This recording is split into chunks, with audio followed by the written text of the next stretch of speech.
dossier concernant li nga xam ni mooy le Sénégal avec les Émirats on a eu des accords de l'eau tey jii nii loolu noonu ñu gis par exemple faites-nous une étude par exemple beaucoup plus ouverte ci li nga xam ni mooy loolu parce que je pense que ñu ci bëri ñu ngi dégg accord de l'eau mais xamuñu en réalité comment ça s'est passé wala nu mu demee. waaw bon on va pas peut-être pas accord mais c'est-à-dire ce qui se passe mooy bon président Diomaye bi mu demee fële ca Émirats Arabes Unis am na ay sujets yu nga xamante ne waxtaanee na ko ak ñi nga xamante ni ñooy waa Koweït waxtaan ko également ak waa Émirats Arabes Unis nga xamante ni mooy prétexte bi taxoon mu jaar fële ca Abu Dhabi. Donc ci sujet yooyu nag daf ci am sujet boo xamante ni bu central la muy wàllu ndox. li tax wàllu ndox nekk lu central déjà l'eau c'est la vie. ni ñu koy waxee de manière générique. Donc ndox tey fu mu toll nii kër goo mënti dugg fëgg koŋ-koŋ. tu préfères am ndox wala am courant. waaye ñëpp ndox la ñuy jël. tu vois parce que. nit mën naa dund sans courant waaye nit mënta dund sans ndox. C'est la source de vie. Voilà léegi ce qui se passe mooy que ni aujourd'hui ku ne xam na ni les problèmes climatiques et problèmes la yoo xamante ni yu existé la. yu existé la boo xoolee rek ni nga xamante ni tey Sénégal man bi ma nekkee xale buñ daan jàngi école dañ daan maanaam da ngay tegale ba mel ni soble non seulement mais booy nooyi xool booy expirer. da ngay gis ne dafa am vapeur buy génn sa bakkan. des fois dañ daan tooñante di expirer par la bouche. sa gémmiñ di nooyi sa gémmiñ ngir vapeur bi di génn bu ko defee ngay tooñ naan xool leen maa ngi tux. donc da nga daan dajeeg ay wutiir mooy calèche. wutiir yi da nga daan gis ne fas bi. yaram bi day tooy. day tooy effectivement. bakkan yi day génne vapeur. mbedd bi da nga daan xëy mu tooy xepp. ndax lay mais loolu ça fait des années gisuñu ko. ren nii ni mu seddee ñëpp a ngi naan ren daa sedd. tu vois donc ba keroog en janvier. muy taw di dënnu. donc boo demoon ci yeneen dëkk yi nga xamante ñoo gën a jege par exemple nan laa ko tudd pôle nord ak yu demee noonu c'est-à-dire donc da nga koy gën a sentir donc problème climatique yi ñu am lu réel la lu am la et cetera. tey boo demoon fii ci tefes gi nga dem par exemple fu mel ni Bargny wala nga dem fu mel ni Thiaroye. Tu verras que am na ay kër yoo xamante ne dañ daan taxaw di seen ndox mi. Aujourd'hui ñooñu ñenn ñi génn nañ seen kër. am na ci koo xamante ni la vidéo sax mi ngi doon nekk sur internet. Tu vois dafa jékki-jékki ñu daw évacuer ko il est handicapé et tout ça bi ñu demee ba évacuer leen ñu génn kër gi quelque temps lañ ci toog quelques heures ou kii après mur bi daanu. Donc géej gi mi ngi avancé. géej gi nag en général li koy avancé loo mooy effectivement fonte des glaciers. Parce que glace gi bu seeyee day yokk niveau ndox mi. volume bi effectivement. Voilà bu yokkee niveau ndox mi tout simplement dafay génn ci kii contrairement am na d'autres zones yu nga xamante ne tey boo jëlee fii ci Tchad.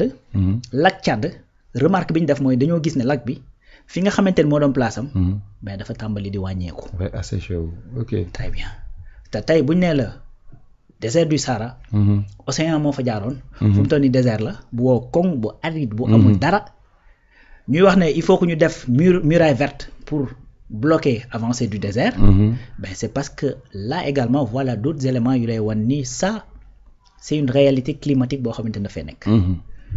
Bon ci biir nag am na ay organisation yu am léegi lu mel ni par exemple ay taxe carbone ak yu demee noonu nga xamante ne quelque part sax am na benn arnaque bu ci ne de la part des pays développés et tout ça. Effectivement. Bon bref mais il y a ces problèmes climatiques. problèmes climatiques yooyu nag su amee bokk na ci li nga xamante ne moo gën a essentiel te ñu war koo sàmm mooy tout simplement te loolu c'est le bon sens. mooy tey soo demee ba benn moment nga daan ne. man dama nekk situation boo nga xamante ni il faut que lépp lu non essentiel ma teg ko ne la sàmm li essentiel parce que ma vie est menacée. Mais su boobaa effectivement tu vas faire un arbitrage ne man ci sama dund lan moo ci gën a essentiel. Et que comme on dit que sans l'eau y a pas de vie. Parce que nit daan na dund te amul pétrole. Effectivement ouais. Nit daan na dund effectivement te amul feu. daawul taal. di lekk viande bu ñorul ak yu demee noonu. Donc mais mësta dund te amul ndox. kon li gën a essentiel suñu dund mooy ndox. moo tax nag léegi les puissances de ce monde là toog di ko waxtaanee. qui est plus indiqué pour waxtaane loolu que ki nga xamante ni dafa nekk ci zone boo xam ni des fois bu tàngee mën naa def 45 degré wala 50 degré parce que bu ñu fàtte ni ay Dubaï ak ay ñoomin seen c'est-à-dire ci àll bi ci désert bi lañ ko créé c'est-à-dire c'est des villes qui sont créées de toutes pièces donc tey ñooñu kon dañoo am problème pour ndox muy benn tey gis nga boo demee Israël bëri na problème yoo xamante ni israéliens yi am nañ ko ak palestiniens yi bëri bokk na ci li expliquer la colonisation en Israël c'est-à-dire problème ndox parce que les terres yi gënoon am ndox palestiniens ñoo ko yoroon bi colonie bi communauté juive bi commencé di jóge Europe di ñëw indaale des moyens commencé di jënd terre arable terre arable foo ko dégg xamal ni ndox du fa sori loolu effectivement donc loolu bi ñu demee ba loolu am ñu bi ñu séparé en 48 ñoom ñu gis ni li ëpp ci terre yi am ndox ci palestiniens yi la nekk bokk na ci li tax également bon au-delà de d'autres aspects politiques yu demee noonu donc les problèmes de l'eau boo demee tey ba fii may wax ak yow problème yooyu dafa posé wu foofu les problèmes de l'eau moo tax certains yenn ci boroom xam-xam yi dañuy wax ne maanaam xam nga léegi li ngay dégg mooy guerre du pétrole Irak guerre du pétrole moo ko indi Irak ak Koweït ba ñuy xeex pétrole moo ko indi Donald Trump mi song démb Venezuela pétrole moo ko indi mais dañuy wax ne guerre yi di ñëw dans 30 ans dans 50 ans pétrole du ko indi ndox ko koy indi voilà parce que tout simplement de plus en plus ñuy dem plus en plus besoin ndox yi di gën a loolu di gën a pressant léegi nag loolu comme am na il faut que nit ñi jël les devants moo tax lu mel ni Émirats arabes unis ba fa président demee ñu toog di ko waxtaanee c'est tellement li may wax nii c'est tellement kii ba nga xam ne même l'ONU dafa instaurer journée internationale de l'eau boo xamante ne dañuy waxtaanee fépp ci àdduna bi nan la ñuy def ba nga xamante ne ndox nañ ko mën a sàmm préserver très bien pour mu mën a nekk en abondance à la portée des gens exactement léegi il faut nga sàmmonteeg ndox parce que soo amul ndox c'est-à-dire tu vis pas parce que doo naan effectivement deuxième chose boo amul ndox le corps est composé de 70% à 71% d'eau comme ni ko globe terrestre bi nekkee effectivement maintenant en plus de ça c'est-à-dire soo amul ndox mais doo bay kon doo naan doo lekk donc voilà li nga xamante ni moo crucial ci ndox moo tax maîtriser ko tey da ngay gis koo xamante ni mën naa bay àllum lëm doo am maanaam illeer lay yor kon lii tax ngay bay c'est-à-dire mécanisation day yokk sa rendement effectivement mais boo ko amul terew laa bay boo amul ndox doo bay non du tout d'autant plus looloo gën a jox sens que la dernière visite du premier ministre mu ni les autoroutes de l'eau c'est ça donc loolu dafa bokk ci li nga xamante ne day ñëw expliquer lii may wax gis nga tey maanaam bi ñu xamulee bay nit ñi dañ daan dund parce que mën ngaa dem ci àll fekk fa gàncax gu fa sax boo xamante ne yow bayoo ko kon encore une fois ndox dafa nekk lu essentiel gis nga boo demee fii nga xamante ni moom mooy Égypte toute sa richesse tout son développement mi ngi ko amee à partir du Nil du fleuve Nil waaw parce que bu njëkk nga xamante ne moyen demewul woon noonu nit ñi bu ñuy dëkk dañuy xool point d'eau ñu dem dëkk autour parce que bu ñu dëkkee autour non seulement dinañ am ndox du sori danañ fa bay danañ fa naan danañ fa mën a sangu danañ fa mën a wëgg seeni jur parce que loolu mooy beneen aspect bi mooy wëgg jur yi donc loolu moo tax boo xoolee dans l'antiquité wala dans l'histoire c'est-à-dire même dans la préhistoire nit ñi bu ñuy dëkk dañuy dem xool point ndox effectivement avant la sédentarisation ainsi de suite effectivement boo xoolee tey li may wax naan boo deful ndànk bis bu ñuy xeexiwaat ci affaire ndox lay doon tey diggante Égypte ak ki nga xamante ni mooy Éthiopie xam nga lan moo tax Éthiopie demuñu wuti fenn financement pour defar barrage de la Renaissance parce que Nil bi dafa gudd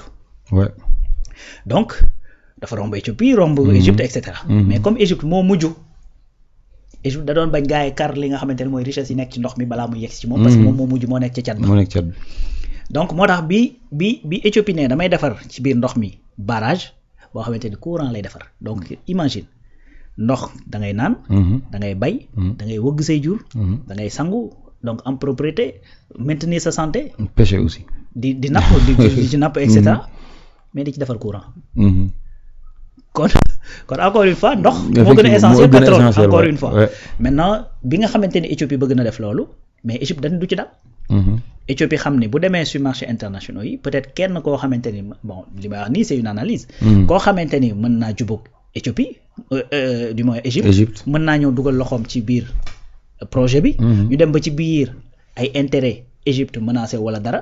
kooku plombé seen projet. effectivement ñu ne léegi pour bañ a am benn exposition boo xamante ne dañ koy def par rapport ak les forces extérieures. dañ koy financer suñu bopp.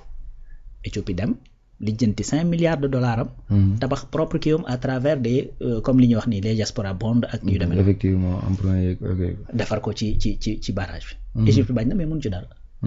donc loolu également voilà une question bu lay wan ni c'est-à-dire ndox dafa nekk lu crucial lu essentiel. ñun nag Sénégal ñu am chance dañoo nekk à côté benn dëkk boo xamante ne moom la ñuy tuddee le château d'eau de l'Afrique muy la Guinée. Guinée bëri ndox boo xoolee fleuve yu bëri foofu la départ. fleuve Sénégal bii fa la jógee. donc fleuve bi traversé donc ñu am fleuve Sénégal. ñu am lac de Guiers. ñu am effectivement la Casamance. am la Gambie am Sine Saloum. am 700 kilomètres de côte. effectivement voilà loolu yëpp nag il faudrait que ñu xool naka lañ koy exploiter pour mu mën a loolu parce que tout simplement lépp looy dégg ñu naan dañ koy def ci vision 2050. c'est-à-dire boo maîtriser wul ndox mi ci réew mi c'est-à-dire doo ci def absolument rien du tout. gis nga su fekkoon da ngaa am pétrole lu ne gàññ. amoo ndox moo mën a bayee da ngay am ay jafe-jafe. effectivement tu vois. donc loolu ku weddi laaj yenn réew yi nga xamante ne dañoo nekk à l'intérieur de l'Afrique te amuñu ay points d'eau. tu vois tey boo demee fii ci Congo rien que fleuve Congo. buñ ko exploité woon li mu am ci capacité hydroélectrique. c'est-à-dire réew yu bari ci Afrique fii dootuñu am problème courant. te gis nga Congo également seen forêt bi li nga xamante ne moom la leen jox comme richesse. donc loolu mooy solos ndox si léegi nag ndox boobu maîtrise bi may wax mooy non seulement nga mën a xam yow par exemple ndax am nga taw bu doy wala amoo taw bu doy. boo amul taw bu doy naka laay def ba peut-être saison yi may taw mu mën a yokk. boo doon 3 mois lay taw ma taw peut-être 4. loolu nag dafa am ay préalable. dafa am ci jaww ji ay type de nuage yoo xamante ne boo gisee dafa am potentiel lu taw. effectivement mais sauf que c'est pas assez chargé pour wàcc. yaa ngi koy capté su boobaa mën nga koo provoquer. mooy li ñuy tuddee les pluies artificielles. les pluies provoquées marocains yi dañ koy def. effectivement donc loolu benn kii la benn nan laa koy tuddee benn possibilité la. beneen possibilité mooy fleuve yi fi nekk. naka laay def également ba mën leen a exploiter. fleuve Sénégal bari na ci ndox mi loo xamante ne day jóge ci fleuve bi di. sotteeku ci océan Atlantique bi. naka laay def ba mën cee capter. lac de Guiers bi naka laay def ba jëlee ko fa mu ne yóbbul ko waa Thiès. yóbbul ko waa Touba yóbbul ko waa Ndiarème yóbbul ko kii tout en sachant que tracé bi yëpp dina am ay embranchement. te dëkk bu mu romb danañ am ndox. kon danañ fa mën a bay. parce que bu ñu nee ndox rek bay mën naa nekk. donc danañ fa mën a bay alors. loolu mooy autoroute de l'eau bi ngay wax. effectivement donc autoroute de l'eau boobu Sénégal yoru des moyens financiers yu war a mën a tax mu defal ko boppam. parce que actuellement non seulement on est un pays boo xamante ni depuis toujours dañoo am ay jafe-jafe économique. mais nii dafa gën a graaw. donc il faut ñu am ñu ko àndee. donc loolu mu jëm ci wàllu fleuve yeeg yu ni mel. tey Aquapao par exemple bokk na ci loolu. ci ambition boobu. usine de dessalement de l'eau bi nga xamante ni def nañ ko Sénégal. foofu laa doon ñëw sax effectivement. mais il y a pas que ça. c'est-à-dire ndox mi dafa am luy jóge ci jaww ji. am loo xamante ni ci fleuve ci cours d'eau yi la ne. mais dafa am la nappe souterraine. donc nappe boobu également il faut que ñu exploiter ko. parce que dafa am ay réserves tey par exemple boo xoolee ci nappe souterraine yi je pense que Afrique ils ont 9% des réserves mondiales. donc si je ne m'abuse nappe phréatique boobu aussi il faut que ñu exploiter ko. moo tax ngay dem ci yenn zones yi gis par exemple ñu def lu mel ni gis ay forages ay teen ak yu ni mel. loolu aussi il faut qu'on l'exploite. donc lépp loo xamante ni source d'eau la il faut que ñu maîtriser ko mën ko quantifier mën a xam ni lii lañ xam ci réserve. il faut telle technologie pour mën a maîtriser ndox mi. pour mën ko yóbbul ña nga xamante ni ñoom jotewuñ ci. effectivement de ce fait loolu à la fin lan lay jariñ mooy da ngay mën a fixer nit ñi fañ dëkk. que dëkk Kaolack te soxla te yori tool yu ne gàññ mais am problème ndox nga indi ko ba mu jegeel ko kooku su boobaa defatul dara Dakar. effectivement n'est-ce pas donc ka nga xamante ne dafa dëkk Matam pareil. que dëkk Tamba pareil. donc tout ça également des fois nga jékki-jékki mu taw. taw bi ëpp la loxo. tout ça fait partie de la maîtrise de l'eau. effectivement Touba la fa xew par exemple ban solution lañ jël cartographier Touba xool fan la ay pente nekk. ñu ne léegi au lieu ñuy fay alal yu baree pour defar ay machines yoo xamante da koy pomper di yóbbu. ndox yoonam lay topp. amul tànk du yéeg. donc day barastiku rek di wàcc. dañuy fexe fa nga xamante ne fa la barastiku yi nekk. ñu jëlee fa nit ñi.